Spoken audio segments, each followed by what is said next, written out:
Today on In the Woodyard, you're gonna want one of these. They're awesome! What we have here is quite possibly one of the best inventions that I've ever seen.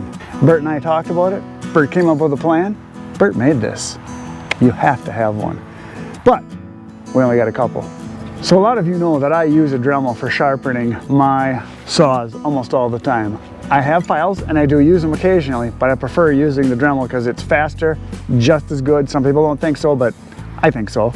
Because I've been doing it so long, I can get them really sharp. Now, when I sharpen, I thought I would go and I would sharpen on a stump like a lot of guys do in the woods. But you know, I bought this stump vise. I bought this 5 years ago now. I've never used it. I never even put it into a piece of wood yet. It weighs a couple pounds and I just don't want to carry this with me all day in the woods. I always come back to the truck to do maintenance on the saws. Cleaning out the filter, sharpening up the chain, tightening up the chain, putting fuel in, stuff like that. I generally am not in the woods carrying this around. I usually come back to the truck. So I sharpen on the tailgate all the time. After talking with Bert, I said, you know, I want to come up with something where we can sharpen on the tailgate because that's what I do all the time. And if I'm not sharpening on the tailgate, I am sharpening at a bench, in the workshop, in the barn, in my office, and that's what I generally do. So we came up with this thing. This is a tailgate vise for a saw. I'm going to show it to you how it works right now. So like I said, I bought this stump vise. It was like 30 bucks 5 years ago. Never used it. I just don't want to carry this around.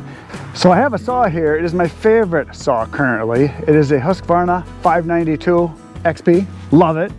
And I put an old chain on it because I'm going to show you how this vise works by sharpening. But this chain, even though it's an old chain, is still pretty sharp. But I'm going to make it very dull. I'm going to run it through some wood and then some cement.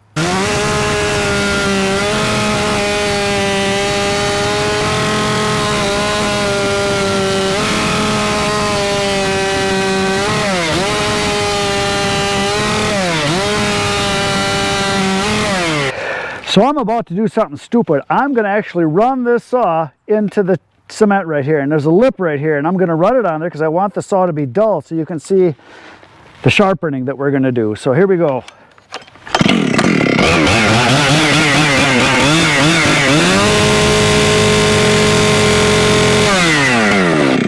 That is ugly.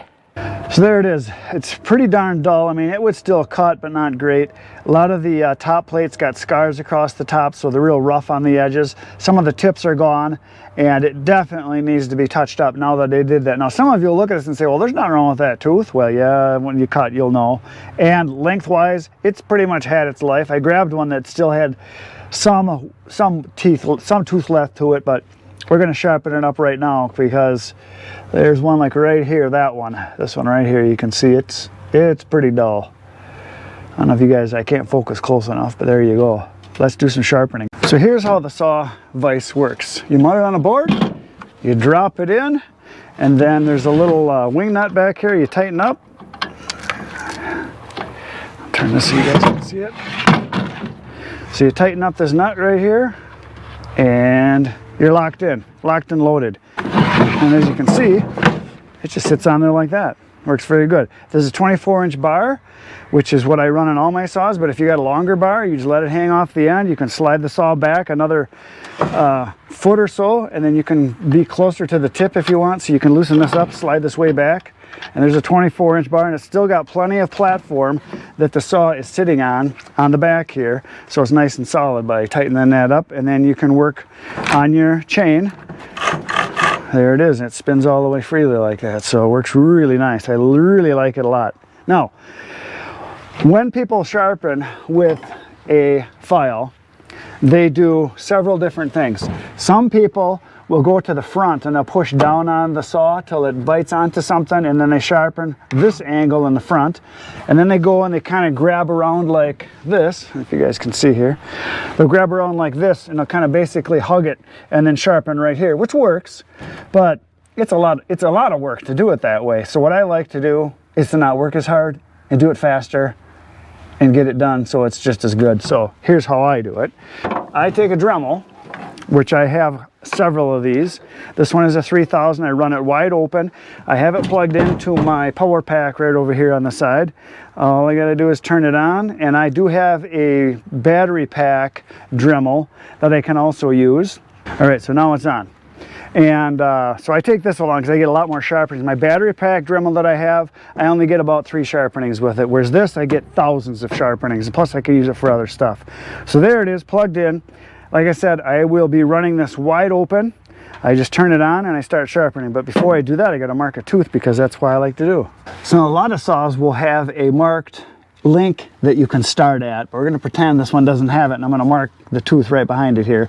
So I just mark it with a marker. That way when I'm sharpening, you can see it coming around, what you got to do for additional sharpening, how far you have to go. If you got a marked link, I try to start at that link and go from there and sharpen. So that's just something to think about.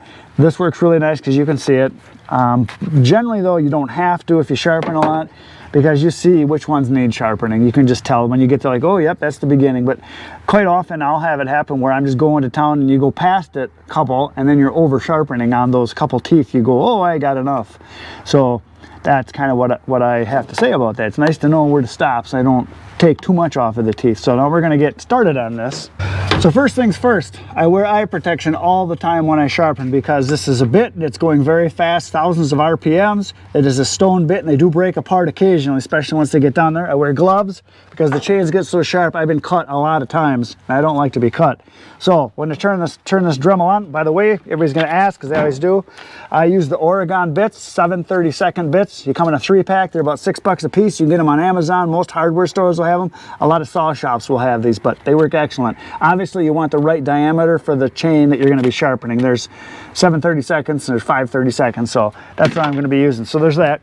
So I turn the Dremel on, I go wide open, so it's just on high power. Everybody asks me, how fast do you run it?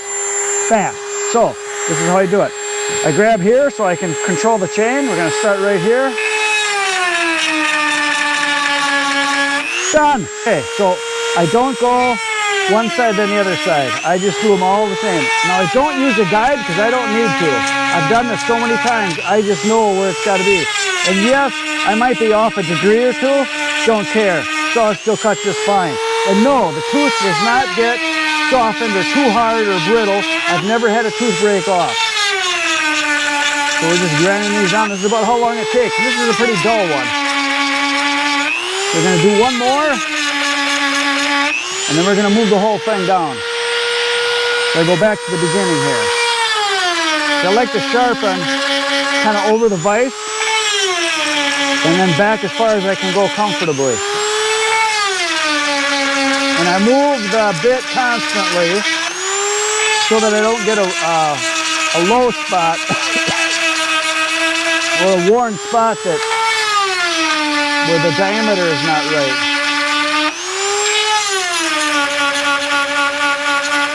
It sure is nice to not have the saw rocking and rolling and moving all over the place. I'm hardly even hanging on at all. Because of the base, it's nice and solid, just like in sports. You get a nice solid base, you're good to go.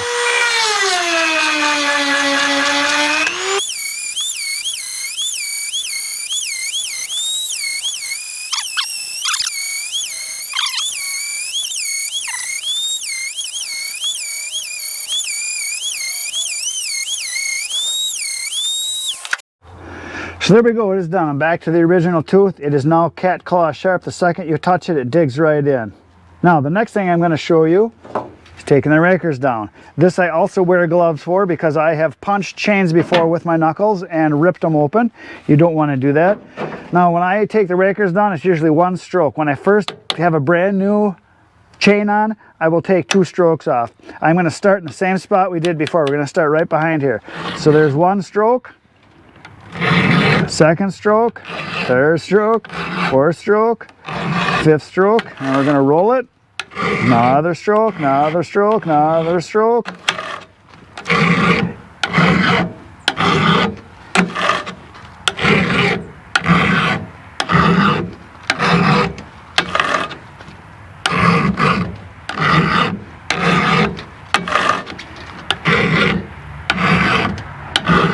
That side's done. Now we'll do the other side. So what I'm going to do is I'm going to spin this around to the other side, bring it around this way, and then we're going to sharpen the other direction. So I'm going to bring it back to where we started before. So I'm starting again just past the red mark that I made here, and do the same thing. Just do one stroke on each raker or depth gauge, whatever you want to call it. Either one works.